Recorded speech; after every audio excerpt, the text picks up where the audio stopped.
In this video, we're going to create an email account for our domain name. In the Mail panel here, you just click on the email accounts, this guy right here, and then you enter the name for your email address right here. And if you've got several domain names assigned to this particular CPanel account, you'll have a drop-down box here, at which point you simply select the domain name that you want to create this email address for. Now, myself, I always create at least 3 email accounts for every one of my domain names. And this is just for me, but with a lot of different web hosting accounts, you can have an unlimited number of emails. Let's back up here and I'll show you what I'm talking about.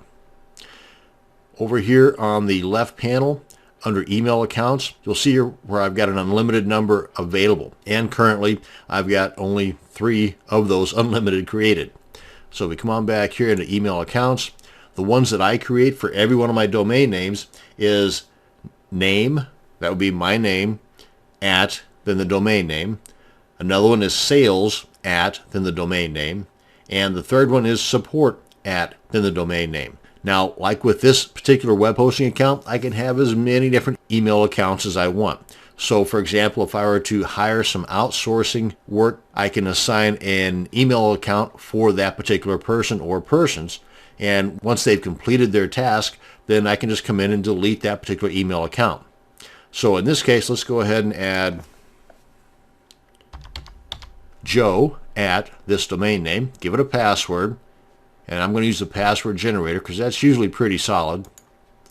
Just copy this. And you can always hit this generate password to change this, and you want to tick that box there. And you've got some advanced options here, but that's a little beyond the scope of this video. Go ahead and click on use password, and be sure and paste that or save that password somewhere because that's going to come in pretty handy later on.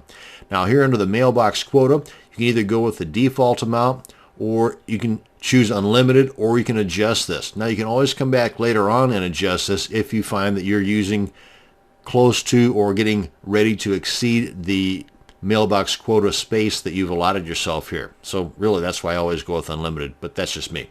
Then just click on create account. Now you see I've already got an error here because that one already exists. Duh. Anyway, that's how you go about creating it, and you know now what will happen if you try to create 2 email accounts with the same name. That said, you can always come in here and change the password. You can change the quota right here. That's what I was talking about here. And you can always just delete it here. Let's go ahead and see what's under the more options. Oh yeah, you can access the webmail account and you can configure an email client. This email client they're referring to here is kind of like your Outlook Express, or I think that might even be gone now, Windows Live Mail, or like in my case, I use Thunderbird, which is made by the folks that create Firefox.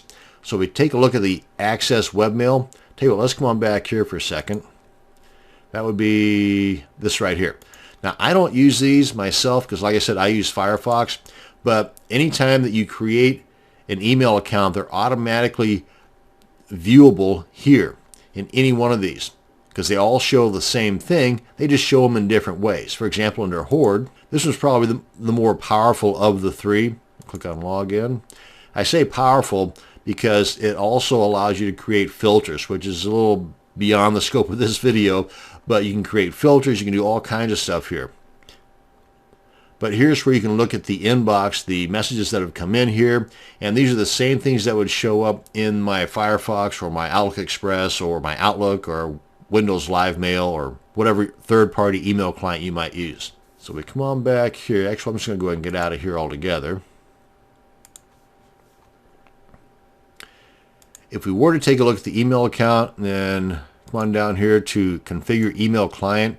In the event you were going to use this with like Windows Live Mail or Outlook 2000 or Outlook Express, then you've got the ability to do so right here.